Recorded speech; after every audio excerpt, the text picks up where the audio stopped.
Rowan Hale est entré dans la vallée avec une promesse plus lourde que la dette qu'il venait recouvrer. Mais il n'a pas trouvé l'homme qui lui devait de l'argent. Il a trouvé une femme abandonnée avec deux enfants effrayés, alors que l'hiver approchait à grands pas. L'argent avait disparu. La terre se mourait. N'importe quel homme raisonnable aurait tourné les talons. Au lieu de ça, Rowan a fait une offre qui les a choqués tous les deux. Épousez-moi et je vous donnerai tout. La protection, une terre, un avenir. Ce n'était pas de l'amour, loin de là. Mais dans la brutale frontière du Montana de 1884, la survie exigeait parfois plus de courage que de bon sens. Si vous regardez cette vidéo depuis n'importe où dans le monde, appuyez sur le bouton « J'aime » et indiquez votre ville dans les commentaires. Je veux voir jusqu'où cette histoire voyage.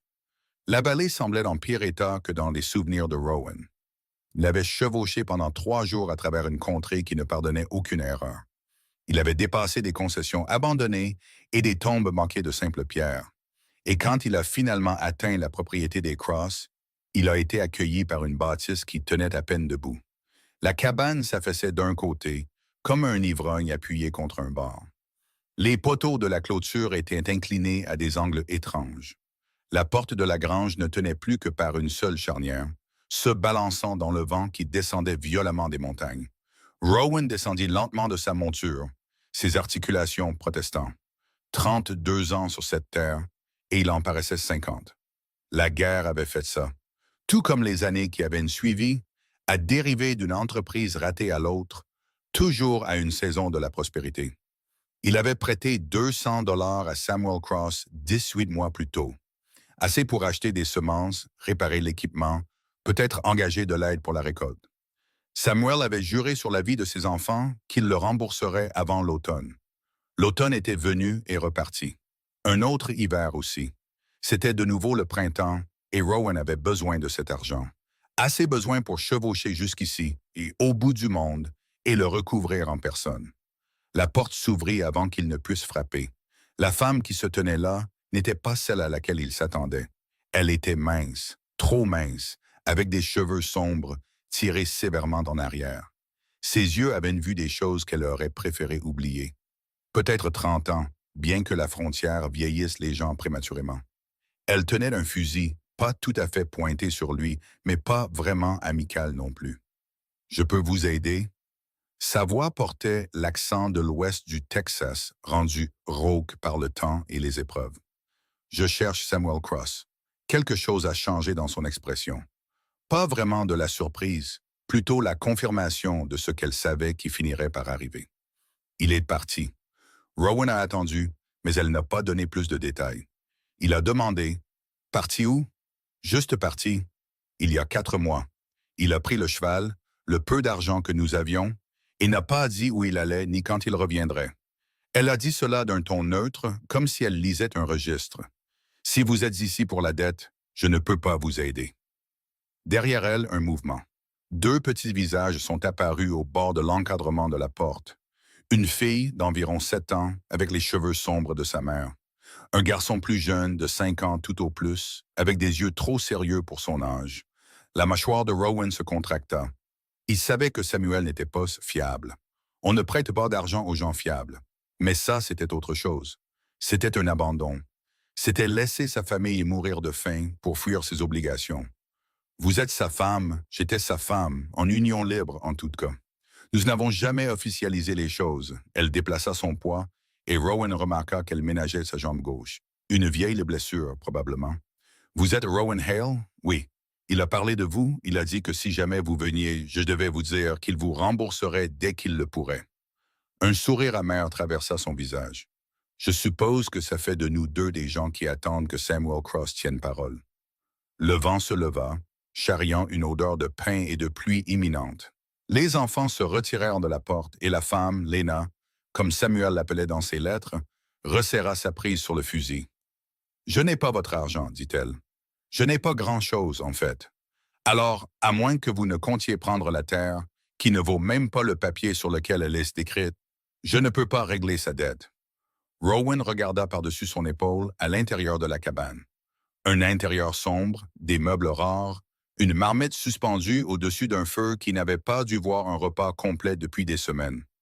L'endroit sentait la pauvreté et le désespoir.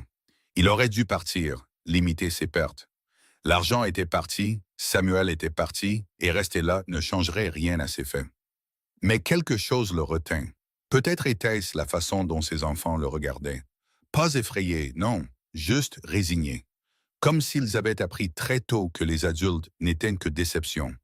Peut-être était-ce la posture de Lena, ses épaules droites, essayant de se tenir droite malgré la fatigue inscrite sur chaque ligne de son corps. Comment vous appelez-vous? Demanda-t-il. Lena Cross. Bien que j'envisage de laisser tomber la partie Cross, vous avez de la famille, un endroit où aller. Son rire n'avait rien de joyeux. Si j'en avais, vous croyez que je serais encore ici? Juste. Rowan jeta un nouveau coup d'œil à la propriété. Le puits semblait au moins fonctionnel. Un peu de terre défrichée. En a défriché, bien qu'envahi par les mauvaises herbes. Quelques poules grattant dans la poussière. Pas grand-chose, mais pas rien non plus. Combien de temps pouvez-vous tenir? Demanda-t-il. Pourquoi ça vous intéresse? Répondez juste à la question. Lena l'étudia, ses yeux perçants le jaugeant. Quoi qu'elle ait vu en lui, cela lui fit baisser légèrement le fusil. Un mois, peut-être. Nous avons assez de farine et de haricots pour tenir jusque-là si nous faisons attention. Après ça, elle haussa les épaules. Après ça, je suppose qu'on ira à Virginia City. Je peux travailler, faire la lessive ou le ménage. Les enfants pourront, eh bien, ils feront ce que font les enfants quand leur mère travaille 14 heures par jour juste pour les nourrir. La main de la fille trouva celle du garçon. Ils se tenaient là, ensemble, témoins silencieux des options de leur mère qui s'épuisaient. Rowan avait pris beaucoup de mauvaises décisions dans sa vie. S'engager dans la cavalerie, rester dans le Montana après la guerre, prêter de l'argent à un homme qu'il connaissait à peine.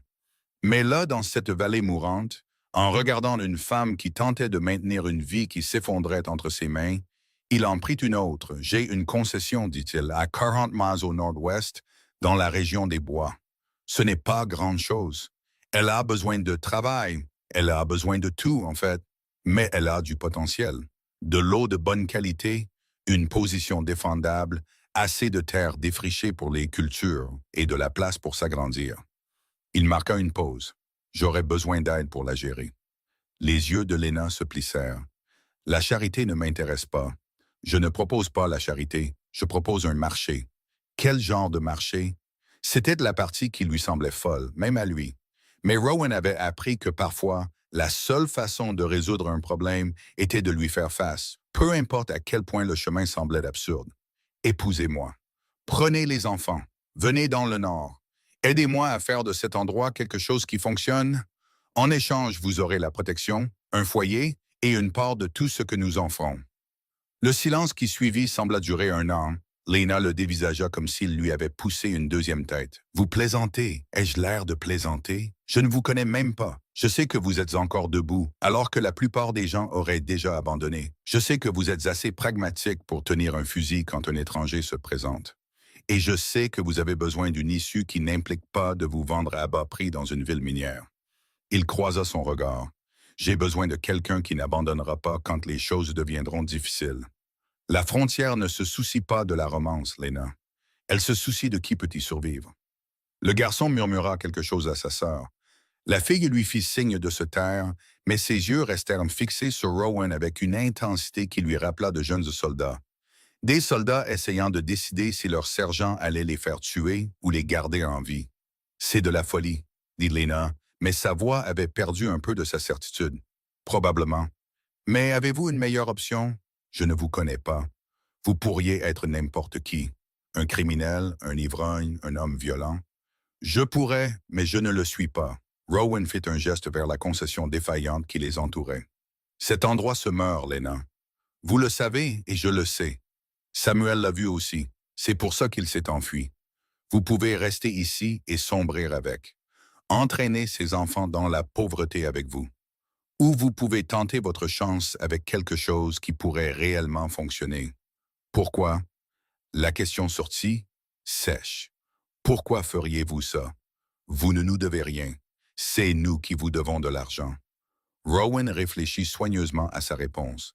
Il aurait pu lui parler de la solitude de gérer une concession seule, de la façon dont la frontière brisait les gens solitaires, les broyait jusqu'à ce qu'ils trouvent une communauté ou deviennent fous, de la façon dont il avait vu trop de bonnes concessions échouer parce qu'une seule personne ne pouvait pas gérer le travail sans fin.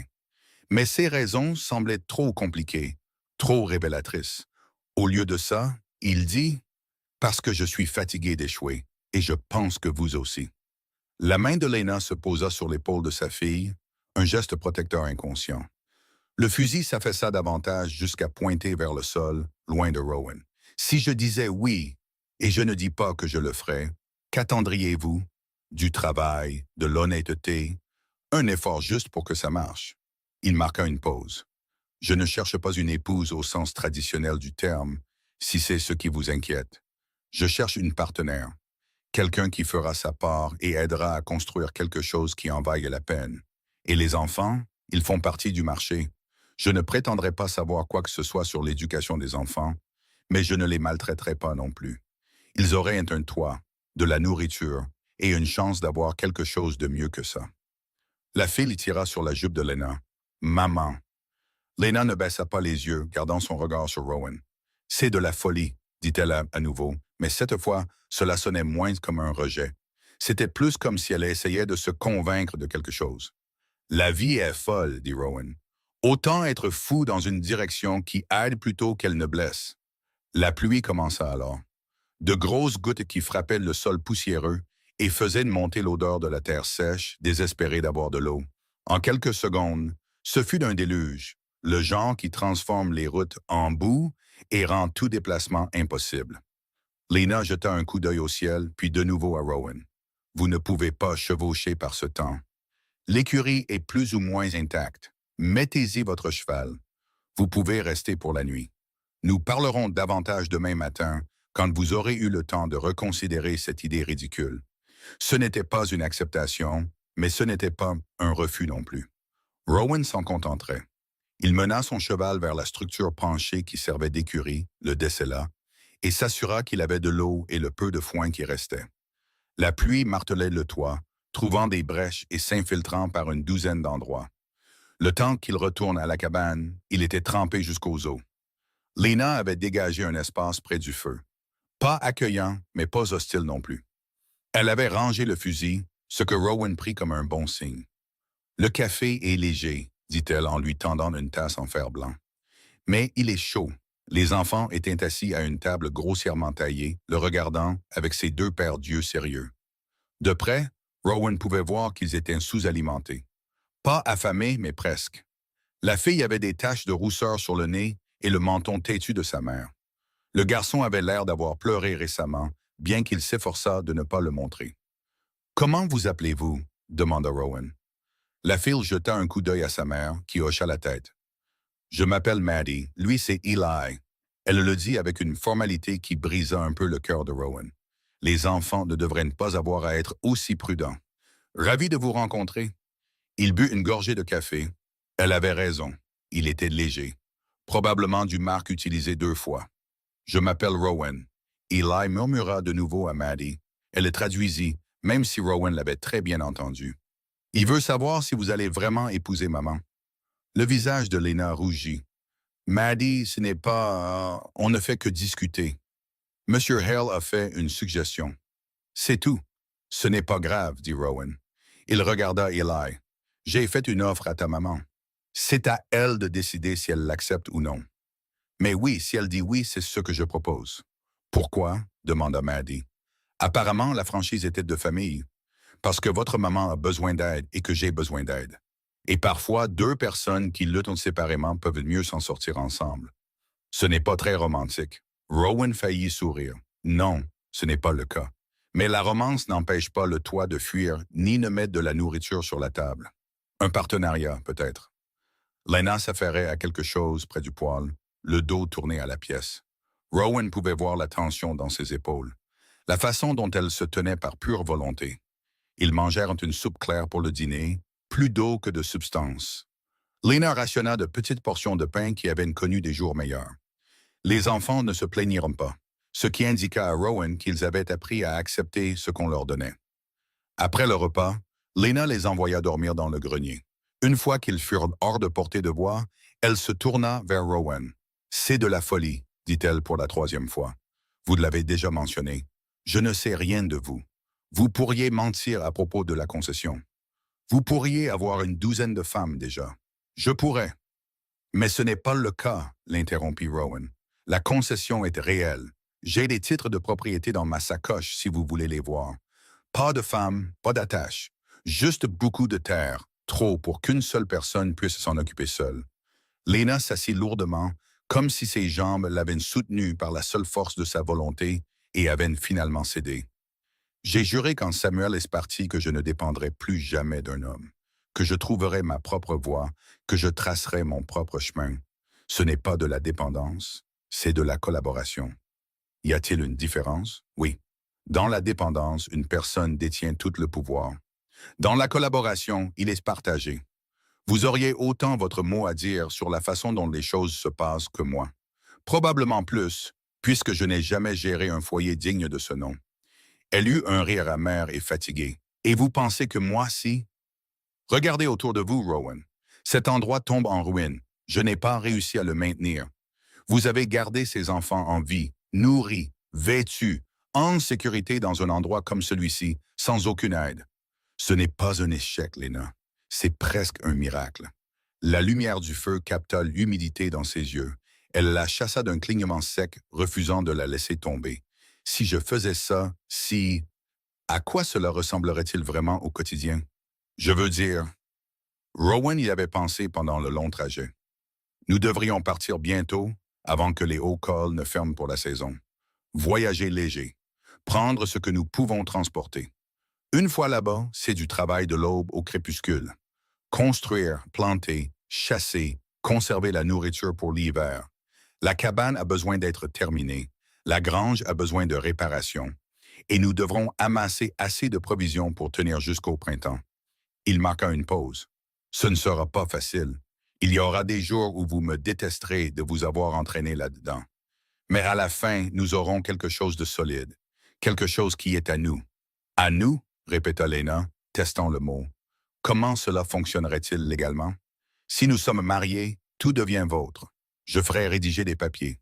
Partenariat égal, peu importe ce que dit la loi. Si vous partez, vous prenez la moitié de tout ce que nous avons construit. Pourquoi feriez-vous ça? Parce que j'ai vu ce qui se passe quand une personne a tout le pouvoir. Je l'ai vu dans l'armée. Je l'ai vu dans des villes en faillite partout sur ce territoire. Ça corrompt les choses, les rend instables. Je veux quelque chose de stable, Lena. Je suis fatigué que les choses s'effondrent. Elle le scruta pendant un long moment.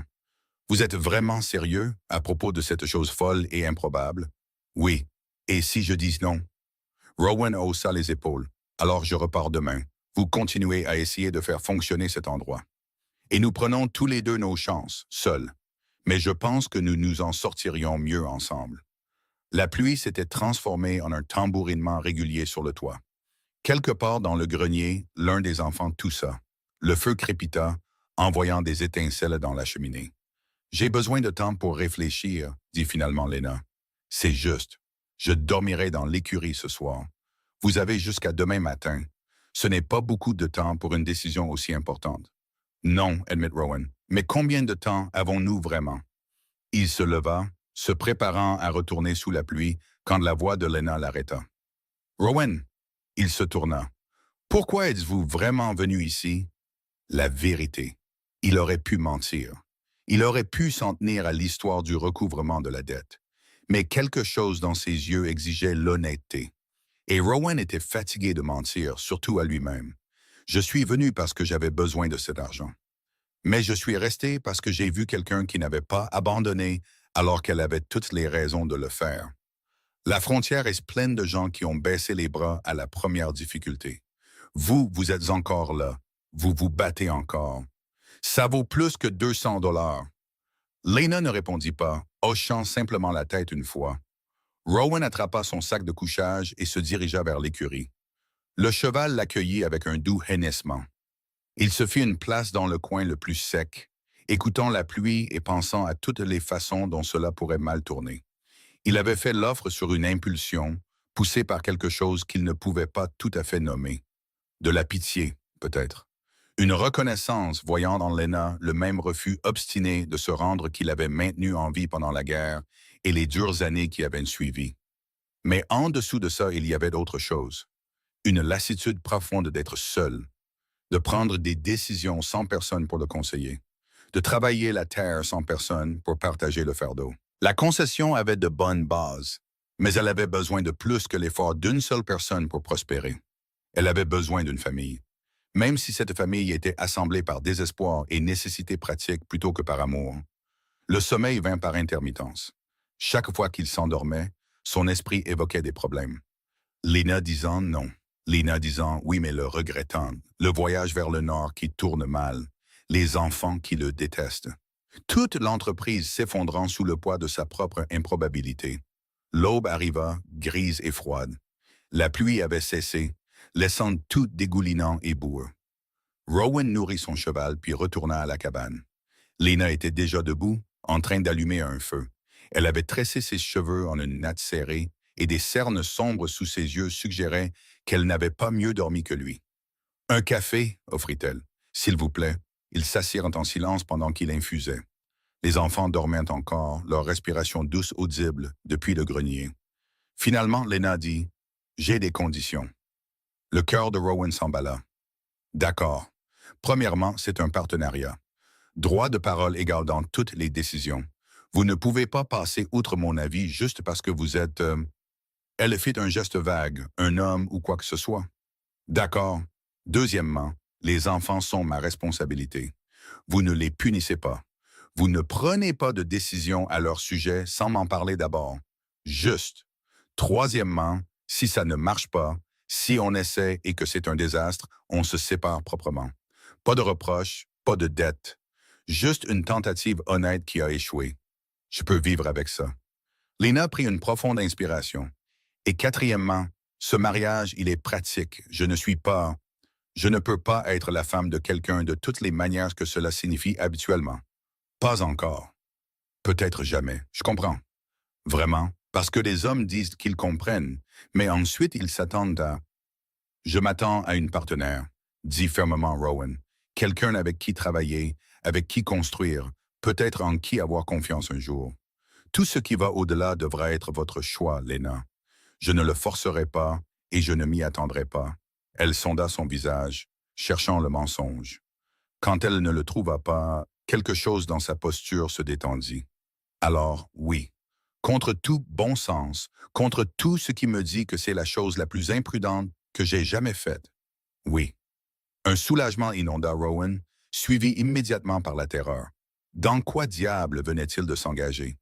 Mais il avait fait l'offre, elle avait accepté, et maintenant ils devraient tous les deux vivre avec. Nous devrions partir d'ici une semaine, dit-il, forçant sa voix à rester stable. Ne prendre que ce dont nous avons besoin. Le voyage est rude, mais nous pouvons y arriver avant que le vrai froid ne s'installe. Lena hocha la tête. Je le dirai aux enfants ce matin.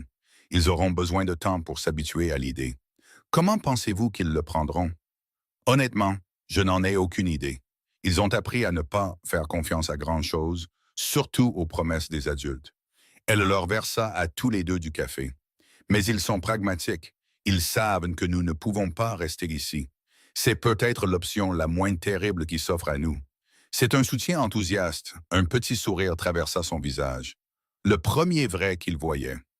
N'attendez pas de poésie de ma part, Rowan. J'ai renoncé aux contes de fées il y a longtemps. Bien, je n'ai jamais beaucoup aimé la poésie de toute façon. Les enfants se réveillèrent peu après, descendant du grenier avec la résilience de la jeunesse. Ils s'arrêtèrent net en voyant Rowan toujours là, partageant un café avec leur mère, comme si c'était la chose la plus naturelle du monde. Lena leur fit signe de s'approcher. « Venez ici, nous devons parler. » Ils s'approchèrent prudemment, Maddie légèrement en avant, protégeant son jeune frère. Rowan resta immobile, laissant Lena prendre les devants. « Monsieur Hale et moi avons pris une décision, » commença Lena. « Nous allons... » Elle marqua une pause, choisissant ses mots avec soin. « Nous allons unir nos foyers. Il a des terres au nord, une bonne concession avec de la place pour nous tous. Nous allons bientôt quitter cet endroit pour repartir à zéro dans un nouveau lieu. » Les yeux de Maddie s'écarquillèrent. On s'en va? Oui, pour toujours. Lena jeta un coup d'œil à la cabane, à la terre qui avait tant pris et si peu donné en retour. Oui, pour toujours. Eli regarda Rowan. Tu vas être notre père? La question le frappa plus fort que prévu. Rowan s'était préparé à des questions logistiques, à des préoccupations pratiques. Pas à ça. Je vais être. Commença-t-il, puis s'arrêta.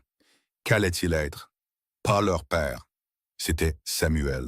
Aussi inutile soit-il. Plus tout à fait un étranger, mais pas encore de la famille non plus. Je vais être quelqu'un sur qui vous pouvez compter. Quelqu'un qui vous gardera en sécurité et nourri, et qui vous donnera un endroit que vous pourrez appeler votre foyer. Est-ce que c'est assez? Eli réfléchit à cela avec le sérieux de quelqu'un de beaucoup plus âgé. Puis, il hocha la tête une fois, de manière décisive. Maddie était plus difficile à cerner. Et si on n'aime pas là-bas? Alors on trouvera une autre solution, dit Rowan. Mais je pense que tu pourrais te surprendre toi-même. Maman dit qu'on ne doit pas faire confiance aux promesses, gamine intelligente. Votre maman a raison d'être prudente, mais certaines promesses valent le risque. Les jours suivants se confondirent en une rafale de préparatifs. Ils emballèrent le peu qu'ils avaient, des vêtements, quelques outils, la trousse de couture de Lena, un unique livre de contes de fées que Maddie refusa de laisser derrière elle. Rowan se rendit à la ville la plus proche, déposa des papiers auprès d'un juge itinérant, qui haussa les sourcils devant ce mariage arrangé à la hâte, mais signa quand même. Quand il revint, Lena avait trié leurs biens entre ce qui pouvait venir et ce qui devait rester. Le tas des choses abandonnées était plus grand. Prête? Demanda Rowan le matin de leur départ. Lena regarda la cabane une dernière fois. Malgré tout, cela avait été sa maison, l'endroit où elle avait essayé de construire une vie, où elle avait donné naissance à l'espoir et l'avait vu mourir lentement. Prête, dit-elle, ils chevauchèrent vers le nord, dans une contrée qui devenait de plus en plus sauvage. Les enfants montaient à deux sur le cheval de bas. Lena sur une jument que Rowan avait achetée en ville, et Rowan sur son propre hongre solide. L'avancée était lente, entravée par le temps et le terrain, mais régulière. La nuit, ils campaient dans des clairières ou sous des surplombs rocheux. Rowan chassait quand il le pouvait, complétant leurs provisions avec de la viande fraîche. Lena se révéla habile avec le feu de camp, transformant de maigres ingrédients en repas qui remplissaient leurs estomacs, sinon leurs rêves. Les enfants s'adaptèrent avec la flexibilité de la jeunesse. Maddie commença à poser des questions à Rowan sur les terres qu'ils traversaient. Quelles plantes étaient comestibles? Quels animaux laissaient quelles traces? Eli restait principalement silencieux, mais observait tout avec ses yeux sérieux, emmagasinant des informations pour plus tard. Lena restait sur ses gardes. Elle faisait sa part du travail sans se plaindre, suivait les instructions de Rowan sur la piste, mais gardait une distance émotionnelle. Cela lui rappelait que c'était, au fond, un arrangement commercial, un mariage sur papier et rien de plus. C'était bien ainsi. Rowan avait appris à ne pas attendre plus que ce que les gens pouvaient donner. 2 semaines après le début du voyage, ils atteignirent une crête et Rowan pointa du doigt une vallée en contrebas. Là, dit-il, c'est ça. La concession se trouvait dans une cuvette naturelle, protégée par des bois sur 3 côtés, avec une ouverture vers le sud pour le soleil. Un ruisseau la traversait, clair et régulier. La cabane était plus rudimentaire que ce que Rowan avait laissé entendre à Lena, plus un squelette qu'une structure, mais l'emplacement était bon. Lena l'étudia en silence. Il ne pouvait pas lire son expression. Alors, demanda-t-il finalement. Elle le regarda et quelque chose dans ses yeux changea. Pas tout à fait de l'espoir, mais peut-être son lointain cousin. C'est un début, dit-elle. Et pour l'instant, pensa Rowan alors qu'ils commençaient la descente vers leur nouvelle vie, il faudrait que ce soit suffisant. La première nuit dans la cabane, Lena ne dormit pas. Elle était allongée sur la paillasse rudimentaire que Rowan avait installée dans le coin. Son coin, avait-il dit, lui donnant le peu d'intimité que la structure à pièce unique offrait. Elle écoutait le vent tester chaque interstice des murs. Les enfants étaient blottis l'un contre l'autre près de la cheminée. Finalement immobiles après des heures d'agitation. Rowan avait pris son sac de couchage dehors, malgré le froid, disant quelque chose sur le besoin de vérifier le périmètre. Plus probablement, il lui donnait de l'espace, ou en prenait pour lui-même. Elle fixa les poutres du plafond, à peine visibles dans la faible lueur des braises, et catalogua tout ce qui n'allait pas dans cet endroit. Le toit fuyait à au moins 4 endroits. La porte pendait de travers sur des charnières en cuir qui ne dureraient pas l'hiver. Il n'y avait pas de vrai plancher, juste de la terre battue qui se transformerait en boue à la première grosse pluie. La cheminée tirait mal, remplissant la pièce de fumée chaque fois que le vent changeait de direction. Et pourtant, les murs étaient en pain massif, assez épais pour retenir la chaleur. Les pierres de fondation étaient de niveau et bien placées. L'emplacement était défendable, l'eau était proche, et les bois environnants signifiaient du combustible et des matériaux de construction pour des années à venir. C'était, comme elle l'avait dit, un début. Mais les débuts nécessitaient une fin, et Lena avait appris à ses dépens que les promesses des hommes et leur suivi correspondaient rarement. Elle a dû s'assoupir finalement, car elle se réveilla à la lumière grise de l'aube et à l'odeur du café. Rowan était accroupi près du feu, l'alimentant avec soin, ses mouvements économiques et exercés. Il s'était rasé à un moment donné, remarqua-t-elle, essayant d'avoir l'air civilisé malgré la nature sauvage qui les pressait de toutes parts. « Bonjour, dit-il sans se retourner. « Bonjour. » Sa voix sortit rauque, elle s'assit, se passant les doigts dans les cheveux. « Vous n'aviez pas à allumer le feu, j'étais déjà debout. » Il versa du café dans 2 tasses en fer blanc. « Je pensais qu'on pourrait discuter des priorités, déterminer ce qu'il faut faire en premier. » Lena accepta la tasse en roulant ses mains autour de sa chaleur. Dehors, la vallée sortait de l'ombre, se révélant par morceaux. La prairie descendant vers le ruisseau, le bosquet de trembles marquant la limite est. Les montagnes au-delà, déjà coiffées de neige. La nourriture, dit-elle, c'est la priorité numéro 1. Nous devons chasser. Conserver ce que nous pouvons avant que l'hiver ne s'installe vraiment. Après ça, l'abri. Cet endroit ne survivra pas à un hiver du Montana tel qu'il est. Rowan hocha la tête. J'ai des pièges à poser et j'ai vu des traces de wapiti en venant. De la viande fraîche aiderait. Savez-vous chasser?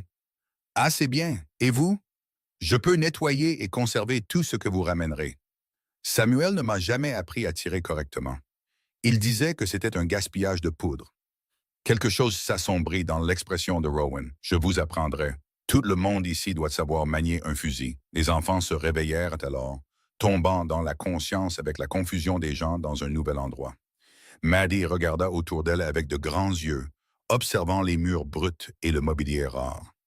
Eli se serra contre sa sœur, le pouce se dirigeant vers sa bouche avant que Maddie ne le retire doucement. « Il y a des galettes de maïs, dit Rowan en désignant la poêle. Ce n'est pas grand-chose, mais ça vous mettra en route. » Maddie s'approcha prudemment, testant si cette offre était réelle ou une sorte de piège. Quand elle prit un morceau et que Rowan ne s'y opposa pas ou ne demanda rien en retour, elle en attrapa un autre pour Eli. Après le petit déjeuner, Lena dit « Nous devrons évaluer ce que nous avons et ce dont nous avons besoin. Faire des listes. » Rowan faillit sourire. « Vous aimez les listes. Les listes vous empêchent d'oublier des choses. Oublier des choses vous fait tuer ici. » Juste. Ils passèrent la matinée à faire l'inventaire. Rowan avait des provisions cachées dans un abri derrière la cabane. Farine, sel, haricots secs, munitions, outils en divers états de réparation. Pas assez pour 4 personnes pendant un hiver rigoureux, mais plus que ce à quoi Lena s'attendait. Je prévoyais de faire un ravitaillement à Fort Benton avant la fermeture d'école, expliqua Rowan. À 4, je devrais ajuster ce que j'achète. Nous aurons besoin de tissus, dit Lena. Les enfants grandissent et je devrais faire de vrais vêtements d'hiver pour nous tous. Ajoutez-le à la liste. Maddie avait découvert le ruisseau et était accroupie au bord, regardant les punaises d'eau patiner à la surface. Eli restait plus près de la cabane, ramassant des pommes de pin en tas soignés. « Ils sont calmes, observa Rowan. Ils ont appris à l'être. Samuel n'aimait pas le bruit. Je ne suis pas Samuel. Non, admit Lena, mais ils ne le savent pas encore. Ils ne savent pas à quoi s'attendre de votre part. À quoi dois-je m'attendre de leur part? Lena réfléchit. Maddie testera les limites. Elle a besoin de savoir où sont les lignes, ce qui est sûr et ce qui ne l'est pas. Eli, c'est le contraire. Il se rendra invisible s'il le peut, pour ne pas être un fardeau. Elle marqua une pause. Aucun d'eux ne devrait avoir à être comme ça. Ils devraient pouvoir être des enfants. Alors nous y travaillerons, mais ça pourrait prendre du temps. Tout ce qui en vaut la peine prend du temps. Dans l'après-midi, Rowan avait posé les pièges et travaillait sur le toit, pendant que Lena organisait de l'intérieur. Les enfants aidaient là où ils le pouvaient, allant chercher des outils et tenant les choses en place. C'était étrange, cette chorégraphie domestique avec des gens qui étaient essentiellement des étrangers, chacun se déplaçant avec précaution, essayant de ne pas se heurter des frontières qu'ils ne comprenaient pas encore. Rowan descendit du toit alors que le soleil commençait sa descente. Il y a beaucoup de chocasses à réparer. Je peux couvrir les pires endroits avant la nuit, mais nous devrons faire un travail correct avant l'arrivée de la neige. Combien de temps avons-nous? 1 mois, peut-être 6 semaines, si nous avons de la chance. Il essuya la sueur de son front malgré le froid. Je partirai pour Fort Benton après-demain. Je serai parti environ 1 semaine. Pensez-vous pouvoir tenir le coup ici? Lena serait dit. Vous partez? Juste pour les provisions. J'irai plus vite seul et quelqu'un doit rester à la concession. Vous me laissez ici dans un endroit que je ne connais pas, avec des enfants à protéger. Je vous montrerai tout avant de partir. Où se trouve le fusil? Comment sécuriser la cabane? Quoi faire si quelqu'un passe? Il croisa son regard. Je ne partirai pas si je ne pensais pas que vous pouviez vous en sortir. Ce n'est pas la question. La question, c'est... Elle s'arrêta, essayant d'articuler la peur qui lui nouait les entrailles. La question, c'est que je viens d'arriver. Nous venons d'arriver et vous partez déjà. La compréhension traversa le visage de Rowan. Je reviens, Lena. Samuel a dit ça aussi. Je ne suis pas Samuel, répéta Rowan, fermement cette fois. Je vous ai fait une promesse. Je tiens mes promesses. Tout le monde dit ça, jusqu'à ce qu'il ne le fasse plus.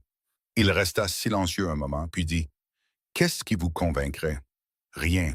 C'est ça le problème. Lena se détourna, en colère contre elle-même d'avoir montré cette faiblesse. « Faites ce que vous avez à faire. Nous nous débrouillerons. » Mais cette nuit-là, après que les enfants se soient endormis, Rowan s'assit en face d'elle à la table rudimentaire et sortit un dossier en cuir. Ce sont les titres de propriété de cette terre. S'il m'arrive quelque chose, et je veux dire vraiment quelque chose, pas juste que je change d'avis, tout vous revient. La terre, les provisions, tout. Il poussa les papiers vers elle. Je l'ai écrit clairement. Attesté à Fort Benton l'année dernière quand j'ai déposé la demande. Lena fixa les documents. Pourquoi me montrez-vous ça? Parce que vous avez raison de ne pas faire confiance facilement. Parce que je veux que vous sachiez que même si le pire arrive, vous et les enfants ne serez pas laissés sans rien. Il tapota les papiers. C'est réel, Lena. Ce partenariat, cet endroit. Je ne m'enfuis pas. Elle prit les papiers, parcourant le langage formel. Tout ce qu'il avait dit était là, noir sur blanc. La terre décrite en termes juridiques soignés, les améliorations notées et en bas, une clause à laquelle elle ne s'attendait pas. En cas de mon décès ou de mon absence permanente, tous les droits et revendications sont transférés à Lena Cross Hale avec pleine propriété. Vous avez ajouté mon nom. Pendant que nous étions en ville, le juge n'était pas content. Il a dit que c'était inhabituel, mais il a signé. Pourquoi feriez-vous ça? Vous me connaissez à peine. Rowan se pencha en arrière, shave the night son. La chaise grinçant sous son poids. Mon père a tout perdu parce qu'il n'avait pas prévu le pire. Il est mort subitement et la concession est allée aux créanciers avant même que ma mère ne puisse l'enterrer. Elle a fini dans une maison de charité, y est morte 6 mois plus tard. Sa mâchoire se contracta. J'ai juré que je ne laisserais jamais quelqu'un d'aussi vulnérable. Alors oui, c'est peut-être trop tôt, mais je préfère passer pour un imbécile en faisant trop confiance que de vous laisser en plan. Lena plia soigneusement les papiers, la gorge serrée. Je les garderai en sécurité. Bien. Il se leva en s'étirant. Je vous apprendrai à manier le fusil demain. Après-demain, je pars. 5 jours pour y aller, 1 jour pour les provisions, 5 pour revenir. Je serai de retour dans 12 jours, si le temps le permet. Et si le temps ne le permet pas. Alors ça prendra plus de temps, mais je reviendrai. Il marqua une pause à la porte. Vous me croyez? Lena voulait dire oui, voulait croire que cet homme, cet arrangement étrange, ce pari improbable pourrait réellement fonctionner. Mais la croyance exigeait la confiance, et la confiance exigeait du temps qu'elle n'était pas sûre d'avoir. Demandez-moi quand vous reviendrez, dit-elle à la place. Quelque chose vacilla dans son expression. De la déception peut-être, ou de la compréhension. C'est juste. Le lendemain se leva. clair et froid. Rowan passa la matinée à apprendre à Lena à manier le fusil, lui montrant comment charger, viser et tirer avec l'arme lourde. Elle apprit vite, ses mains stables malgré le recul qui lui meurtrissait l'épaule. Vous réfléchissez trop, dit Rowan après que son cinquième tir ait manqué la cible. Faites confiance à votre instinct. Le fusil est une extension de vous, pas un outil séparé. C'est facile à dire pour vous. Vous faites ça depuis des années et vous survivez depuis des années. C'est le même principe. Il ajusta sa prise, réessayé. Cette fois, elle toucha la cible. Une souche pourrie à 50 yards. Pas au centre, mais assez proche. Mieux, dit Rowan. Continuez à vous entraîner pendant mon absence. Les enfants devraient apprendre aussi quand ils seront prêts. Maddie avait observé depuis les marches de la cabane. Je peux essayer? Rowan jeta un coup d'œil à Lena, qui hésita, puis hocha la tête. Il montra à Maddie un fusil plus léger, lui apprenant de la même manière qu'il avait appris à Lena. Patient, méthodique, la traitant comme quelqu'un capable d'apprendre plutôt qu'un enfant à écarter.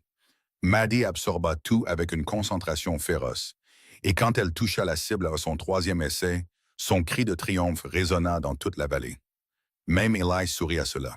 Ce soir-là, Rowan prépara ses sacoches avec un soin méthodique.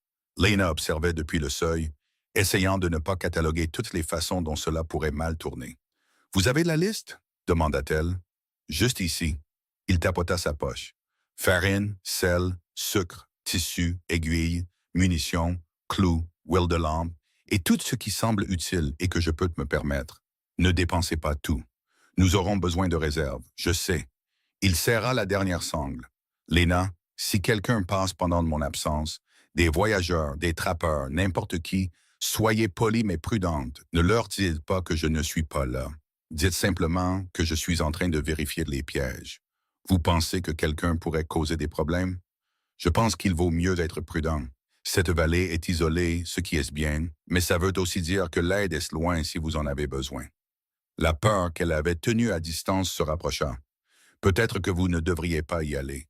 Nous avons besoin de ces provisions, et vous devez savoir que vous pouvez tenir cet endroit sans moi. » Il croisa son regard. Ça fait aussi partie du partenariat. Tous les deux capables, tous les deux assez forts pour gérer les choses seuls quand il le faut. Je ne me sens pas très forte. Vous êtes encore debout. C'est plus fort que la plupart des gens. Il partit à l'aube, les sabots du cheval étouffés dans l'herbe de la prairie. Lena se tenait sur le seuil de la cabane avec les enfants à ses côtés, regardant jusqu'à ce qu'ils disparaissent dans les bois. La vallée semblait plus grande sans lui, plus vulnérable. « Est-ce qu'il va revenir? » murmura Eli. Il a dit qu'il le ferait, mais est-ce qu'il le fera? Lena serra les deux enfants contre elle. « Je ne sais pas, mon cœur. Je ne sais vraiment pas. » Le premier jour seul, Lena s'occupa. Elle nettoya la cabane à fond, organisa leurs maigres provisions, commença à raccommoder des vêtements près du feu. Les enfants aidèrent sans qu'on le leur demande, retombant dans leurs vieilles habitudes de se rendre utiles. Le deuxième jour, l'agitation s'installa. Lena prit le fusil et parcourut les limites de la propriété, apprenant la terre comme Rowan l'avait décrite. Le ruisseau était propre et rapide, alimenté par des sources plus en amont. La prairie supporterait un bon jardin au printemps. Les bois étaient denses mais gérables, principalement du pin et de l'épicéa avec quelques trembles. Le troisième jour, elle vérifia les pièges de Rowan et trouva 2 lapins. La vue de ces derniers, preuve que la terre pouvait fournir, stabilisa quelque chose dans sa poitrine. Elle les nettoya comme sa mère le lui avait appris des années auparavant, avant que tout ne tourne mal, et fit un ragoût qui remplit réellement leurs estomacs. « C'est bon, maman, » dit Maddie en raclant son bol. « On en aura d'autres. Les pièges fonctionnent. La terre est généreuse si on sait comment lui demander. » « Tu penses que M. Hale sait comment lui demander? » Lena réfléchit. « Je pense qu'il apprend. Comme nous. » La 4e nuit, une tempête éclata. Le vent hurla à travers les interstices des murs, et la pluie trouva chaque faiblesse du toit. Lena et les enfants se blottirent les uns contre les autres, plaçant des marmites et des poêles pour attraper les pires fuites. Le matin, tout était humide, et la température avait chuté de 10 degrés. « Il faut réparer le toit, » dit Maddie, énonçant l'évidence. « Je sais, mais je ne suis pas sûr de savoir comment. » Ils passèrent cette journée à bourrer des chiffons et de la poix de pain dans les pires interstices, une solution temporaire qui n'aida que très peu. Cette nuit-là fut pire. La température chuta en dessous de zéro et Lena se réveilla en trouvant de la glace dans le seau d'eau. L'hiver arrivait, qu'il soigne prêt ou non. Le 6e jour, un cavalier apparut dans la vallée. Lena l'aperçut depuis la fenêtre de la cabane, une silhouette solitaire sur un cheval sombre, se déplaçant lentement comme s'il évaluait l'endroit. Son cœur s'emballa. Les enfants, dans le grenier, maintenant. Ne descendez pas avant que je le dise. Ils grimpèrent sans discuter, ayant appris à obéir rapidement lorsque le danger menaçait. Lena attrapa le fusil, vérifia qu'il était chargé et se positionna près de la porte où elle pouvait voir dehors tout en étant à couvert. Le cavalier s'arrêta à 50 yards de la cabane. Il était plus âgé, peut-être 60 ans, avec une barbe grise et des vêtements qui avaient vu un usage intensif. Pas un vagabond. Son équipement était trop bien entretenu. Un trappeur peut-être, ou un prospecteur. « Oh là, la cabane !» cria-t-il. Lena entr'ouvrit la porte, mais garda le fusil prêt. « Que voulez-vous? Je ne fais que passer, madame. J'ai vu de la fumée et j'ai pensé vérifier si les gens avaient besoin de quelque chose. Je m'appelle Garrett. Je trappe dans ces montagnes depuis 20 ans. Nous allons bien, merci. » Garrett plissa les yeux vers la cabane, observant son état rudimentaire. « Vous êtes seul ici? » Mon mari vérifie la ligne de piège. Il sera bientôt de retour. C'était le mensonge que Rowan lui avait dit d'utiliser, mais le dire lui donnait l'impression de tenter le sort. « Ah bon, ça vous dérange si j'abreuve mon cheval à votre ruisseau? » L'esprit de Lena s'emballa. Refuser pourrait le rendre suspicieux, mais accepter signifiait le laisser s'approcher, lui donner le temps d'évaluer leur vulnérabilité. « D'accord, mais faites vite. » Garrett descendit lentement de sa monture, menant son cheval vers l'eau. Lena observait depuis la porte, le fusil toujours en main. Le vieux trappeur se déplaçait avec la raideur de quelqu'un qui avait passé trop d'années en selle, mais ses yeux étaient vifs, ne manquant rien. Il laissa son cheval boire, puis se redressa. « C'est un beau lopin de terre que vous avez là. Vallée protégée, bonne eau. Votre mari a-t-il déposé une demande en bonne et due forme? » « Oui. Homme intelligent. Trop de gens essaient de squatter son papier, puis se demandent pourquoi ils se font chasser. » Il jeta un nouveau coup d'œil à la cabane. Il construit cet endroit lui-même. Nous y travaillons ensemble. C'est juste. Garrett remonta en selle, gémissant sous l'effort. Un conseil, madame. L'hiver frappe fort dans ces montagnes. Vous voudrez que ce toit soit réparé avant l'arrivée de la vraie neige. Et amasser plus de bois de chauffage que vous ne le pensez. Puis doublez la quantité. Merci pour le conseil. Il toucha son chapeau. Prenez soin de vous. Dites bonjour à votre mari de la part de Garrett quand il reviendra. Lena le regarda s'éloigner, ne baissant le fusil que lorsqu'il disparut dans les arbres. Ce n'est qu'alors qu'elle appela les enfants à descendre. « C'était qui? » demanda Maddie. « Un trappeur. Il semblait inoffensif, mais on ne peut pas être trop prudent. » Cette nuit-là, Lena ne put dormir. Chaque son était une menace potentielle. Le vent dans les pins, un hibou chassant, des branches grattant contre les murs de la cabane. Elle garda le fusil à portée de main et surveilla la porte jusqu'à ce que l'épuisement la submerge enfin. Le 7e jour apporta plus de froid et la première vraie neige, juste une fine couche, mais un avertissement de ce qui allait arriver. Lena et les enfants ramassèrent du bois de chauffage jusqu'à ce que leurs bras leur fassent mal, l'empilant contre le mur de la cabane comme Garrett l'avait suggéré. Le tas semblait substantiel jusqu'à ce que Lena pense à chauffer la cabane pendant des mois d'hiver. Alors il parut pathétiquement petit. Le 8e jour, elle vérifia de nouveau les pièges et les trouva vides. Pas de lapins, pas d'écureuils, rien. Les animaux devenaient soit plus malins, soit se terraient à l'approche de l'hiver. Le 9e jour, Eli développa une toux. Juste une petite chose au début, mais le soir, elle s'était aggravée. Lena lui fit une tisane d'aiguille de pin, un remède que sa mère avait utilisé, et le garda près du feu. Mais la peur la rongeait. Les enfants mouraient de simple toux ici. Il n'y avait pas de médecin, pas de médicaments au-delà de ce que l'on pouvait trouver sur la terre. « Je vais bien, maman, » râla Eli, essayant d'être courageux. « Je sais, mon cœur, mais repose-toi quand même. » Maddie se serra contre lui. « Monsieur Hale est parti depuis 9 jours. Il a dit 12. » « Je sais. Et s'il ne revient pas, la question que Lena avait évitée.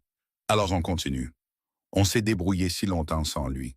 On peut continuer à se débrouiller. » Mais elle n'y croyait pas. Et d'après l'expression de Maddie, elle non plus. Le 10e jour se leva, claire mais glaciale. La toux d'Eli s'était légèrement améliorée, assez pour que la panique de Lena passe d'immédiate à simplement constante. Elle était dehors en train de fendre du bois, maladroitement mais en s'améliorant, quand un mouvement dans les arbres attira son attention. Un cavalier venant du nord. Le cœur de Lena s'arrêta. Elle attrapa le fusil, plissant les yeux contre l'éblouissement du matin. La silhouette se précisa lentement. Un homme sur un cheval gris familier, les sacoches débordant de provisions. Rowan. Il leva une main en guise de salut, et quelque chose dans la poitrine de Lena se détendit si soudainement que ça en fut presque douloureux. Elle ne courut pas à sa rencontre. La fierté l'en empêcha, mais elle ne cacha pas non plus son soulagement. « Vous êtes de retour, dit-elle quand il atteignit la cabane. Je vous avais dit que je le serais. » Il descendit de cheval avec raideur, ménageant sa jambe gauche. « Comment ça s'est passé? » « Nous avons survécu. C'est à peu près tout ce que je peux dire. » Elle fit un geste vers la cabane. « Le toit est pire que ce que nous pensions. Un trappeur essoissé a posé des questions. Et Eli a toussé. » L'expression de Rowan se durcit. « Vous allez bien? »« Mieux aujourd'hui. Mais ça m'a fait peur. Laissez-moi voir comment il va. » Rowan attrapa l'une des sacoches et entra. Lena entendit sa voix, basse et calme, parler aux enfants. Quand il ressortit quelques minutes plus tard, il avait l'air fatigué, mais pas inquiet. La toux semble meilleure. J'ai apporté des médicaments de Fort Benton, de l'écorce de saule et du miel. Ça devrait aider. Il commença à décharger les autres provisions. J'ai tout ce qui était sur la liste et même plus. Du tissu comme vous le vouliez, des munitions supplémentaires, des clous, du papier goudronné pour le toit. Vous avez trop dépensé. Nous en avions besoin. L'hiver ne va pas attendre que nous soyons prêts. Ils travaillèrent ensemble à décharger et à organiser les provisions. Les enfants rôdaient à proximité, observant Rowan comme s'ils n'étaient pas tout à fait sûrs qu'il soit réel. Finalement, Maddie craqua. « Vous êtes revenu. » Rowan la regarda, comprenant ce qu'elle ne disait pas. « J'ai dit que je le ferais. Mais les gens disent des choses, c'est vrai, mais j'étais sérieux. » Il sortit quelque chose de sa poche, 2 bâtons de menthe poivrée. « Je les ai apportés pour toi et Eli. Je pense que vous les avez mérités, pour avoir tenu la concession pendant mon absence. » Maddie les prit avec précaution, comme s'ils pouvaient disparaître. « Merci. » Cette nuit-là, la cabane semblait moins vide.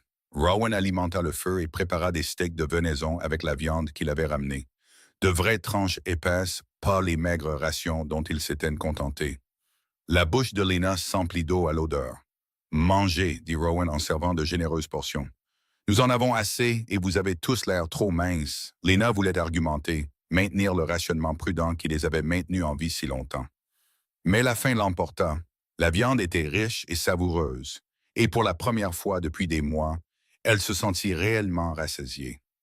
Après que les enfants se soient endormis, Rowan et Lena s'assirent près du feu. « Comment c'était, vraiment? » demanda-t-il. « Pendant mon absence. »« Terrifiant, » admit Lena. Chaque son était une menace. Chaque décision semblait pouvoir nous faire tuer. Et quand Eli est tombé malade, sa voix se brisa. Je ne savais pas quoi faire. Mais vous avez géré. Vous les avez gardés en sécurité. Vous avez fait tourner l'endroit. À peine. À peine, c'est parfois suffisant. Rowan attisa le feu. Je me suis inquiété tout le temps de mon absence. Je n'arrêtais pas de penser à tout ce qui pourrait mal tourner. J'ai poussé le cheval plus que je n'aurais dû pour revenir. Le trappeur Garrett, il a posé des questions sur vous, sur notre concession. Je n'ai pas aimé ça. Garrett est un type bien. Je le connais depuis des années. Il était probablement juste amical, mais vous avez eu raison d'être prudente. Rowan étendit sa mauvaise jambe. Nous devons travailler plus vite sur les améliorations. Sécuriser cet endroit avant que la nouvelle ne se répande qu'il y a une femme et des enfants seuls ici parfois. Je sais manier un fusil maintenant. J'ai vu les cibles. Vous vous êtes entraînés. Je n'avais pas grand-chose d'autre à faire. Lena resserra son châle. Le toit doit être réparé en premier. Ensuite, il nous faut plus de bois de chauffage, puis une centaine d'autres choses. Je sais. Rowan se leva en grimaçant. Mais nous prendrons une tâche à la fois. Ensemble. Le mot resta en suspens. Ensemble. Pas elle seule, pas lui seul, tous les deux portant le fardeau. Rowan dit Lena alors qu'il se dirigeait vers son sac de couchage. Il se tourna. Je suis contente que vous soyez revenu. Un petit sourire traversa son visage. Moi aussi. Les semaines suivantes tombèrent dans un rythme de travail incessant. Rowan et Lena s'attaquèrent d'abord au toit, enlevant les sections pourries et les remplaçant par des bardeaux de pain frais scellés avec du papier goudronné. C'était un travail brutal, froid, dangereux et épuisant. Plus d'une fois, les mains de Lena glissèrent sur le bois glacé, la faisant presque tomber. Mais ils persévérèrent et lentement, la cabane devint étanche. Les enfants aidaient là où ils le pouvaient. Maddie se révéla douée pour mesurer et couper, ses petites mains précises. Ellie, qui se remettait encore de sa toux, allait surtout chercher des outils et entretenait le feu. Aucun ne se plaignit, même lorsque le travail s'étendait de l'aube au crépuscule. « Pourquoi devons-nous faire autant de choses ?» demanda Maddie un soir, sa voix empreinte de frustration. « Parce que la Terre ne se soucie pas de savoir si nous sommes fatigués, dit Lena. Elle nous tuera de la même manière si nous ne sommes pas prêts. Ce n'est pas juste. Non, admit Rowan, ce n'est pas le cas. Mais la justice n'entre pas en ligne de compte ici. Seule la préparation compte. La première neige sérieuse tomba le 18 octobre. De gros flocons qui tombaient drus et vite, recouvrant tout de blanc. Lena regarda par la fenêtre de la cabane la vallée se transformer. Belle et mortelle. « Nous sommes prêtes pour ça, n'est-ce que pas ?» demanda-t-elle. Rowan considéra le tas de bois, le toit scellé, les réserves dans l'abri. Aussi près que nous pouvons l'être, ce n'était pas exactement rassurant. La neige continua de tomber pendant 3 jours d'affilée. Quand elle s'arrêta, la vallée gisait sous 60 centimètres de blanc et la température avait chuté si bas que l'eau gelait solidement en quelques minutes. Ils restèrent à l'intérieur, la plupart du temps, ne s'aventurant dehors que pour s'occuper des animaux et briser la glace sur le ruisseau pour avoir de l'eau. La pièce unique de la cabane devint leur monde entier. 4 personnes dans un espace restreint, apprenant les rythmes et les tolérances de chacun. Rowan sculptait près du feu, apprenant à Eli à travailler le bois. Lena cousait des vêtements d'hiver, son aiguille brillant à la lueur de la lampe. Maddie lisait le livre de contes de fées, sa voix remplissant le silence. Cela aurait dû être suffocant. Au lieu de cela, c'était presque confortable. « Raconte-nous une histoire, dit Eli un soir en regardant Rowan. « Je ne suis pas très doué pour les histoires, s'il te plaît. » Rowan mit de côté sa sculpture. « D'accord, mais ne vous attendez pas à grand-chose. » Il réfléchit un moment. « Quand j'étais avec la cavalerie, nous avions un éclaireur nommé Deux-Rivières. Moitié Shoshone, proportionné, moitié français, et plus méchant qu'un blaireau quand on le contrariait. Un hiver, nous avons été pris dans un blizzard dans les Bitterroots. Ça fait passer cette tempête pour une douce brise. Nous nous sommes réfugiés dans un canyon, pensant attendre que ça passe, mais la neige n'arrêtait pas de tomber. Les enfants se penchèrent en avant. Même Lena se surprit à écouter. Après 5 jours, nous n'avions plus de nourriture et presque plus de bois de chauffage. L'officiel en charge voulait essayer de forcer le passage, mais Deux-Rivières a dit que c'était du suicide. Il a dit que la seule issue était de s'enfoncer plus profondément dans le canyon pour trouver les sources chaudes dont il se souvenait de son enfance. La voix de Rowan prit le rythme d'un conteur expérimenté. La moitié des hommes pensaient qu'il était fou, mais l'autre moitié était assez désespérée pour essayer. Alors, nous nous sommes enfoncés plus profondément, suivant Deux-Rivières à travers une neige si épaisse que les chevaux pouvaient à peine bouger. « Les avez-vous trouvés ?» demanda Maddie. « Les sources chaudes. »« Oui, juste là où il avait dit qu'elles seraient. Nous y avons passé 3 jours de plus, vivant de tétras, des pains et d'eau chaude, jusqu'à ce que la tempête se calme. Deux-Rivières nous a tous sauvé la vie cet hiver-là. » L'expression de Rowan devint distante. Il est mort le printemps suivant. Une flèche dans la gorge lors d'une escarmouche qui n'avait même pas de nom. Il n'a jamais eu la reconnaissance qu'il méritait. Le silence s'installa dans la cabane. Dehors, le vent testait le nouveau toit et le trouvait solide. « C'est une histoire triste, » dit finalement Eli. « La plupart des histoires vraies le sont, » répondit Rowan. « Mais l'important, c'est que parfois, la seule façon de s'en sortir est de s'enfoncer plus profondément dans ce qui vous fait peur. Reculer ne fait que vous tuer différemment. » Lena croisa son regard à travers le feu, comprenant le vrai message. Il s'était engagé sur ce chemin, ce partenariat, cet endroit. La seule voie à suivre était d'avancer ensemble, malgré la peur. Les jours se confondaient. marqué seulement par la lente accumulation de petites victoires.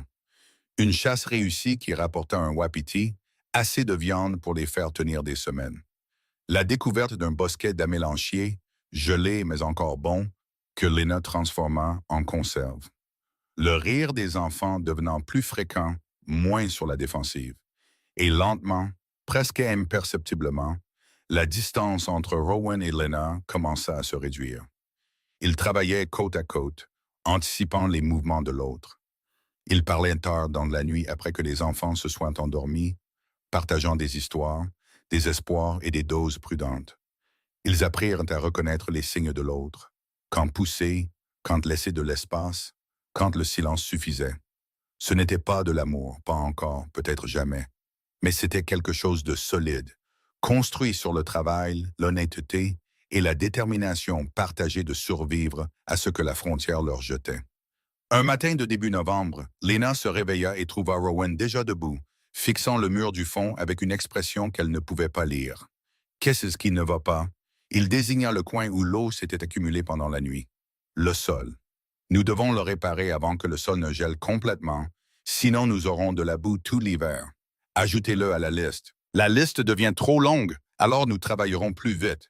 Rowan rit, un rire fatigué mais sincère. Vous êtes implacable, vous savez ça. Il le fallait. L'implacabilité est la seule chose qui m'a maintenu en vie jusqu'à présent. Elle versa du café, lui tendant une tasse. On va s'en sortir. On s'en sort toujours. On, répéta Rowan. J'aime bien que vous disiez on maintenant. Lena avait remarqué le changement, mais il avait raison. Quelque part en chemin, elle avait cessé de penser à cet endroit comme étant celui de Rowan, qu'elle aidait. C'était devenu le leur. Un fardeau partagé et un avenir partagé. Ne vous montez pas la tête, dit-elle, mais il n'y avait aucune méchanceté dans ses paroles. Ils passèrent cette journée à poser un vrai plancher, des planches brutes sur la terre battue, scellées avec du goudron et recouvertes des morceaux de tapis et de peau qu'ils pouvaient trouver. Ce n'était pas élégant, mais c'était plus chaud et plus sec. Et cette nuit-là, la cabane ressemblait plus à une maison qu'à un abri. Les enfants le remarquèrent aussi. C'est agréable ici maintenant, dit Maddie, allongée sur le nouveau sol. C'est plus doux. Il y a encore du travail, dit Rowan, mais c'est un progrès. Le progrès, c'est bien, acquiesça solennellement Eli. Tard cette nuit-là, avec les enfants endormis et le feu qui se consumait, Lena se surprit à étudier le profil de Rowan dans la pénombre. Il avait l'air plus vieux quand il pensait que personne ne le regardait, les rides autour de ses yeux plus profondes, ses épaules portant un poids qui n'avait rien à voir avec le travail physique. « De quoi fuyez-vous » demanda-t-elle doucement. Il ne fit pas semblant de ne pas comprendre. De l'échec, principalement. Chaque entreprise que j'ai tentée avant celle-ci, l'exploitation minière, le transport de marchandises, même le service militaire, s'est mal terminé. Je n'arrêtais pas de penser que la prochaine fois serait différente, mais ce n'était jamais le cas. Il ajouta une autre bûche au feu. Cet endroit, cette concession, c'est ma dernière chance de construire quelque chose qui dure. Si ça échoue, je n'ai nulle part où aller. C'est beaucoup de pression à vous mettre. Et vous? De quoi fuyez-vous? Lena envisagea de mentir, mais Rowan avait été honnête. Il méritait la même chose, de la faiblesse, du besoin de quelqu'un, de faire confiance à la mauvaise personne et d'en payer le prix encore et encore. Elle s'enlaça les bras. Samuel m'a appris que dépendre de quelqu'un, c'était demander à être blessé. Alors j'ai arrêté de dépendre, arrêté de faire confiance. Je pensais que je pouvais tout faire seul. Et le pouvez-vous? Non. Il s'avère que je ne le peux pas. Elle le regarda. Et je déteste ça. Pourquoi? Parce que avoir besoin d'aide, c'est comme un échec. Rowan secoua la tête. C'est là que vous vous trompez. Refuser de l'aide quand on en a besoin, ça, c'est un échec. L'accepter, travailler avec quelqu'un, construire quelque chose ensemble, c'est juste intelligent. Depuis quand êtes-vous devenu sage? Depuis que j'ai arrêté d'être trop fier pour apprendre. Il se leva en s'étirant. Nous allons faire en sorte que ça marche, Lena. Cette concession, ce partenariat, pas parce que nous sommes parfaits ou que nous avons toutes les réponses, mais parce que nous sommes trop têtus pour abandonner. C'est ça votre grand plan. L'entêtement, ça a marché jusqu'à présent. Elle ne pouvait pas le contredire. Et plus tard, allongée dans son coin de la cabane, Avec le vent hurlant dehors et la chaleur du feu tenant le froid à distance, Lena réalisa que quelque chose avait changé. La peur qui avait été sa compagne constante depuis le départ de Samuel, la peur de l'abandon, de la famine, de voir ses enfants souffrir, s'était apaisée, pas disparue. La frontière était trop dure pour ce genre de confort. Mais elle avait reculé, repoussée par quelque chose de plus fort. La conviction croissante que peut-être, juste peut-être, ce partenariat fragile pourrait réellement survivre. Dehors, la première tempête hivernale de la saison prenait de la force dans les montagnes. Mais à l'intérieur de la cabane, 4 personnes qui étaient des étrangers quelques semaines auparavant dormaient au chaud, nourris et en sécurité. Ce n'était pas grand-chose, mais c'était à eux. Et pour l'instant, c'était suffisant. L'hiver arriva avec les dents dehors, transformant la vallée en quelque chose de beau et d'impitoyable. La neige qui avait semblé gérable début novembre devint incessante en décembre, s'accumulant contre les murs de la cabane en congère qui atteignaient les fenêtres. Rowan passait des heures chaque jour juste à dégager des celliers, vers la grange, vers le ruisseau, vers le tas de bois. Le travail était sans fin et pénible, mais nécessaire. À l'intérieur, la cabane avait trouvé des rythmes qui semblaient presque normaux. Lena gérait la cuisine et le raccommodage tout en apprenant à Maddie les lettres et les chiffres. Ayla aidait Rowan avec les animaux, nourrissant les poules et apprenant à traire la vache qu'ils avaient échangée fin novembre. L'espace était exigu, l'air souvent épais de fumée quand le vent soufflait mal, mais il l'avait rendu vivable. Pourtant, la proximité pesait sur tout le monde. 4 personnes partageant une seule pièce signifiait qu'il n'y avait pas d'intimité, pas d'échappatoire aux humeurs et aux frustrations de chacun. Quand Rowan était irritable à cause de la douleur dans sa mauvaise jambe, tout le monde le sentait. Quand Lena devenait cassante à cause de l'épuisement, toute la cabane se tendait. Les enfants absorbaient tout, devenant silencieux et vigilants les mauvais jours. C'est lors d'un de ces mauvais jours, 3 semaines après le début de décembre, que tout a éclaté. La matinée a mal commencé. Le feu s'était éteint pendant la nuit, malgré le soin que Rowan avait pris à le couvrir, et ils se réveillèrent dans une cabane si froide que leur souffle formait de la buée. Rowan jura entre ses dents en le rallumant, ses doigts maladroits de froid. Lena essaya d'aider et renversa le seau d'eau, répandant le précieux liquide sur le nouveau plancher. « Attention !» lança Rowan. « Je fais attention. Peut-être que si vous aviez construit l'étagère correctement, le seau ne se renverserait pas si facilement. L'étagère va très bien. C'est vous qui ne faisiez pas attention. » La mâchoire de Lena se serra. « Ne me parlez pas comme si j'étais négligente. Alors n'agissez pas comme si vous l'étiez. » Les enfants se retirèrent dans le grenier sans qu'on le leur dise, reconnaissant les signes d'une dispute qui se préparait. Lena attrapa un chiffon et commença à éponger l'eau, ses mouvements vifs de colère. « Ça ne marche pas, » dit-elle sans le regarder. Rowan s'arrêta dans sa préparation du feu. « Qu'est-ce qui ne marche pas? »« Ça. Tout ça. » Elle fit un geste vers la cabane, vers lui, vers tout. « On est entassés, comme des animaux. Il n'y a pas d'espace, pas d'air. Je ne peux même pas penser sans que quelqu'un ait besoin de quelque chose, ou me regarde, ou soit simplement là. C'est l'hiver. On est tous coincés à l'intérieur. À quoi vous attendiez-vous? Je m'attendais à ce que ça ressemble moins à une prison. » Lena jeta le chiffon mouillé de côté. Je m'attendais à ne pas regretter ça tous les jours. Les mots restèrent en suspens, vifs et tranchants. Rowan se leva lentement, son expression soigneusement vide. Vous regrettez de m'avoir épousé. Je regrette d'être à nouveau dépendante. J'ai juré que je ne me mettrais plus jamais dans cette position. Et me voilà, piégé dans une cabane avec un homme que je connais à peine, prétendant que c'est une sorte de partenariat, alors qu'en réalité, je ne suis qu'une autre responsabilité que vous avez prise. Ce n'est pas juste. Juste? Vous voulez parler de justice? La voix de Lena s'éleva. La justice, ce serait d'avoir de vrais choix. La justice, ce serait de ne pas avoir à épouser un étranger juste pour nourrir mes enfants. La justice, ce serait... Elle s'arrêta, se pressant les mains sur le visage. Je ne peux pas respirer ici. Elle attrapa son manteau et sortit dans le froid avant que Rowan ne puisse répondre. La porte claqua derrière elle et le silence remplit la cabane comme de l'eau inondant un trou. Du grenier, la voix de Maddie s'éleva, petite et effrayée. « Est-ce que maman s'en va? » Rowan leva les yeux vers les deux visages pâles qui le regardaient d'en haut. Non, elle a juste besoin de prendre l'air. Mais elle a dit qu'elle regrettait. Je sais ce qu'elle a dit. Il se passa une main dans les cheveux. Parfois, les gens disent des choses qu'ils ne pensaient pas quand ils sont frustrés. Elle reviendra. Mais même en le disant, le doute s'insinua. Et si elle ne revenait pas? Et si tout cet arrangement avait été une erreur depuis le début? Un pari désespéré qui se révélait enfin être le désastre qu'il avait toujours été. Dehors, Léna se tenait dans la neige, sa colère s'estompant déjà pour laisser place à quelque chose de pire. La honte. Elle s'en était prise à la seule personne qui l'avait réellement aidée, qui avait tenu ses promesses alors qu'il n'avait aucune réelle obligation de le faire. Et elle l'avait fait devant les enfants, leur apprenant que c'était ainsi que les adultes géraient de la frustration. Elle était bien la fille de sa mère, après tout, semblait-il. Prompte à la colère, plus lente à pardonner. Le froid mordit à travers son manteau, lui rappelant qu'elle ne pouvait pas rester longtemps dehors.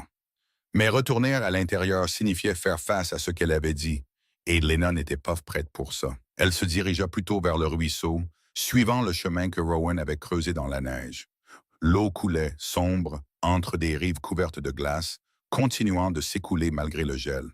Lena s'accroupit à côté, regardant le courant. Son reflet y vacillait, déformé et flou. Elle se reconnaissait à peine, cette femme dure et amère qui ne pouvait accepter l'aide sans en vouloir à l'autre. Vous allez geler si vous restez dehors plus longtemps. Elle se tourna pour trouver Rowan debout à quelques mètres, son manteau bien serré contre le vent. Il lui avait donné de l'espace, réalisa-t-elle. Il ne l'avait pas suivi immédiatement, mais ne l'avait pas abandonné non plus. Je suis désolé, dit-elle. Ce que j'ai dit là-dedans, ce n'était pas juste. Une partie l'était. Il se rapprocha, mais sans l'envahir. Vous avez raison de dire que c'est difficile, que le fait d'être dépendante va à l'encontre de tout ce que vous avez construit en vous. Je comprends ça. Vraiment? Oui, vraiment. Il fixa le ruisseau. Après la guerre, je ne supportais pas que quelqu'un m'aide. J'avais l'impression que c'était de la charité, que j'étais brisé et que tout le monde pouvait le voir. Alors j'ai repoussé les gens. J'ai insisté sur le fait que je pouvais tout gérer seul. Il m'a fallu des années pour comprendre que refuser de l'aide n'était pas de la force. C'était juste de la fierté déguisée en indépendance.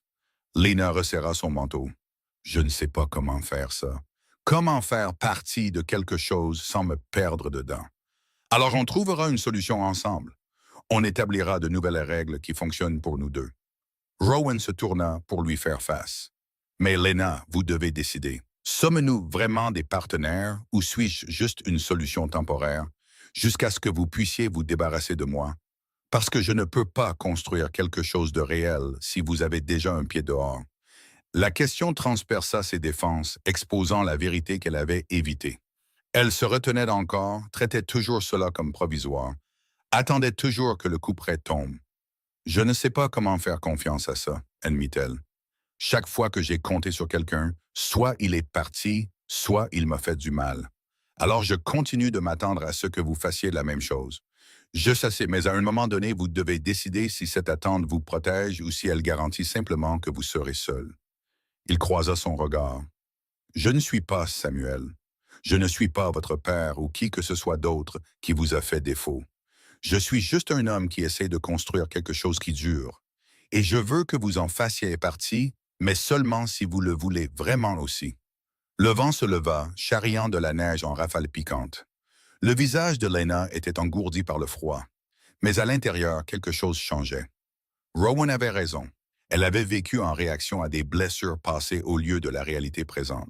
Et ce faisant, elle sabotait la seule chose qui pourrait réellement fonctionner. Je le veux, dit-elle doucement. J'ai juste peur. Alors ayez peur. Mais ayez peur pendant que nous construisons cette chose et pas pendant que vous la fuyez. Elle faillit rire. C'est ça votre conseil? Avoir peur, tout simplement. La peur ne disparaît pas juste parce qu'on l'ignore. Autant s'en servir. Ils se tinrent là dans le froid, le ruisseau coulant entre eux et la cabane qui attendait derrière. Finalement, Lena dit, « Je dois m'excuser auprès des enfants. Ils n'auraient pas dû m'entendre dire ces choses. Ils sont solides. Ils survivront. Ce n'est pas la question. Ils ne devraient pas avoir à être solides pour tout. » Ils retournèrent ensemble, sans se toucher, mais assez proches pour que leur présence soit une chaleur partagée contre le froid. À l'intérieur, les enfants étaient blottis près du feu, leur visage anxieux. Lena s'agenouilla devant eux. « Je suis désolé que vous ayez entendu ça.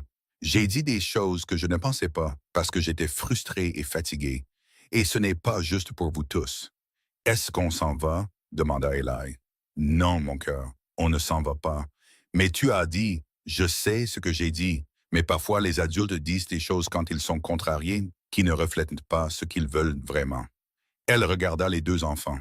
« Ce que je veux, c'est de rester ici, faire en sorte que ça marche. C'est difficile parfois, mais ça ne veut pas dire que c'est mal. » Maddie étudia le visage de sa mère. « Tu le promets? Je promets de continuer à essayer. C'est tout ce que je peux l'offrir. » Cela sembla suffire. Les enfants se détendirent, et la tension qui avait rempli la cabane commença à s'apaiser. Rowan s'affaira à préparer un repas pendant que Lena aidait les enfants avec leurs leçons. La journée se poursuivit, marquée par de petits gestes de réconciliation. Rowan préparant le café de Lena comme elle l'aimait. Lena raccommodant la déchirure dans son manteau qu'elle avait remise à plus tard. Cette nuit-là, après que les enfants se soient endormis, Lena et Rowan s'assirent en silence près du feu. Finalement, elle dit, « Ce partenariat, qu'est-ce que ça signifie vraiment pour vous? » Rowan réfléchit à la question. « Ça signifie qu'on partage le travail et les décisions. Ça signifie que quand les choses deviennent difficiles, on parle au lieu de fuir. Et ça signifie qu'on est tous les deux investis dans la réussite de cet endroit. » Il marqua une pause. « Qu'est-ce que ça signifie pour vous? Je suis encore en train de le découvrir, mais je pense que ça signifie que j'arrête de vous traiter comme si vous étiez temporaire. Que j'arrête de me retenir comme si tout allait s'effondrer. Ça aiderait. Et vous devez arrêter de me traiter comme si j'étais fragile. Je peux supporter les vérités dures et le travail difficile. Je l'ai fait toute ma vie. C'est juste. » Rowan ajouta une bûche au feu. « Alors, on le fait? On s'engage vraiment? » « Oui, on le fait. » Lena prit une profonde inspiration. « Mais j'ai besoin de quelque chose de votre part. »« Quoi? De l'espace. Parfois, j'ai besoin d'être seul avec mes pensées, même si ce n'est que pour 1 heure. Cette cabane est trop petite pour 4 personnes tout le temps.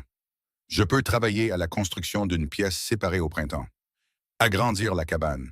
Vous donner, à vous et aux Avon, un peu d'intimité. L'offre l'a surpris.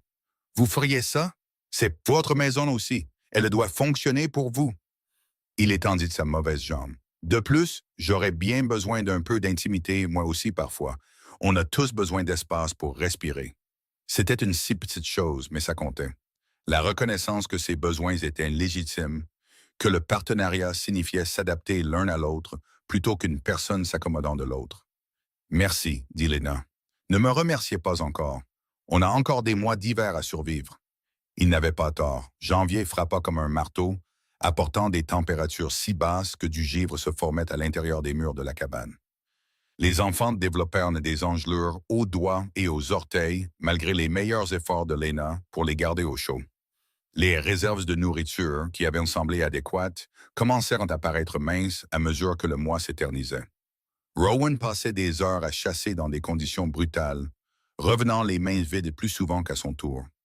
Le gibier s'était déplacé vers des altitudes plus basses ou s'était terré complètement. Le peu de viande qu'ils avaient était étiré au maximum, complété par des haricots et de la farine, jusqu'à ce que même ceux-ci commencent à manquer. « Nous devons rationner plus soigneusement, » dit Lena un soir, en regardant leurs provisions diminuer. « On mange déjà moins qu'on ne le devrait, alors on mangera encore moins. Faire durer tout jusqu'au printemps, et si le printemps est en retard, si la neige ne fond pas avant mai. » Lena n'avait pas de réponse à cela. Ils pariaient toutes sur le timing et la chance, et tous deux étaient notoirement peu fiables sur la frontière.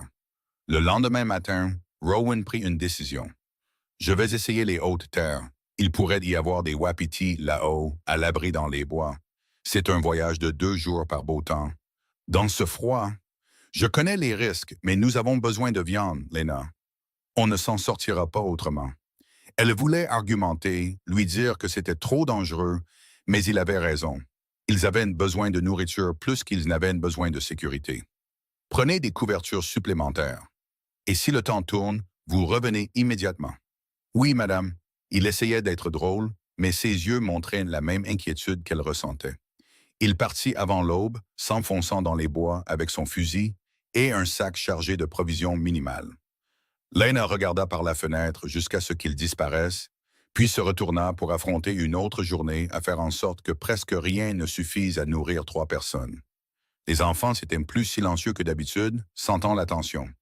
Maddie aida au corvée sans qu'on le lui demande, tandis qu'Eli s'asseyait près du feu, toussant occasionnellement. La toux n'avait jamais complètement disparu et Lena craignait qu'elle ne se transforme en quelque chose de pire. Ce premier jour sans Rowan s'écoula lentement. Lena s'occupa avec d'innombrables petites tâches, raccommoder, nettoyer, organiser des choses qui n'avaient pas besoin d'être organisées. N'importe quoi pour empêcher son esprit d'imaginer toutes les façons dont Rowan pourrait ne pas revenir. La nuit tomba et elle resta éveillée, écoutant le vent hurler autour de la cabane. Quelque part là-dehors, Rowan était seul dans le noir et le froid, chassant la nourriture dont ils avaient désespérément besoin. Le poids de leur dépendance envers lui pesait comme une chose physique. Le deuxième jour fut pire. Une tempête s'installa vers midi, rendant le monde blanc et hurlant. La visibilité tomba à zéro et la température chuta. Lena maintint le feu haut et les enfants près d'elle, essayant de ne pas montrer sa peur. Monsieur Hale ira bien, dit Maddie, plus pour elle-même que pour quiconque. Bien sûr qu'il ira bien, répondit Lena, priant pour que ce soit vrai. À la tombée de la nuit, la tempête s'était intensifiée. Le vent poussait la neige à travers chaque fissure et interstice de la cabane. Et même avec le feu rugissant, le froid était brutal. Lena attira les enfants dans son sac de couchage. Tous les 3 blottis ensemble pour se réchauffer. « Raconte-nous une histoire, maman, » murmura Eli. Alors elle le fit, inventant des contes d'enfants courageux qui survivaient à des épreuves impossibles, qui retrouvaient leur chemin à travers les tempêtes et l'obscurité. Des histoires auxquelles elle avait autant besoin de croire que. L'aube du 3e jour se leva, claire et glacialement froide. Lena était debout avant le soleil, observant la lisière des arbres pour tout signe de mouvement. Les enfants se réveillèrent et se joignirent à sa veillée, tous les 3 silencieux et en attente. 1 heure passa, puis 2. « Peut-être qu'on devrait aller le chercher, » suggéra Maddie. « On ne sait pas dans quelle direction il est parti. On ne ferait que se perdre nous-mêmes. » La voix de Lena était stable, mais ses mains tremblaient. Puis, un mouvement au bord de la clairière. Une silhouette émergea des arbres, se déplaçant lentement sous un lourd fardeau. Rowan, avec ce qui ressemblait à la moitié d'un wapiti attaché sur son dos. Les jambes de Lena bougèrent avant que son esprit ne comprenne. Elle était dehors, juste en châle, courant dans la neige qui lui arrivait aux genoux, rejoignant Rowan alors qu'il trébuchait dans la zone dégagée autour de la cabane. « Vous en avez eu un? » dit-elle stupidement. « J'en ai eu un. » Son visage était gris d'épuisement et de froid, sa barbe couverte de glace. La tempête m'a surpris sur le chemin du retour. J'ai dû attendre qu'elle passe dans une grotte. J'ai failli geler. Elle voulait lui crier dessus pour avoir pris de tels risques, pour lui avoir fait si peur.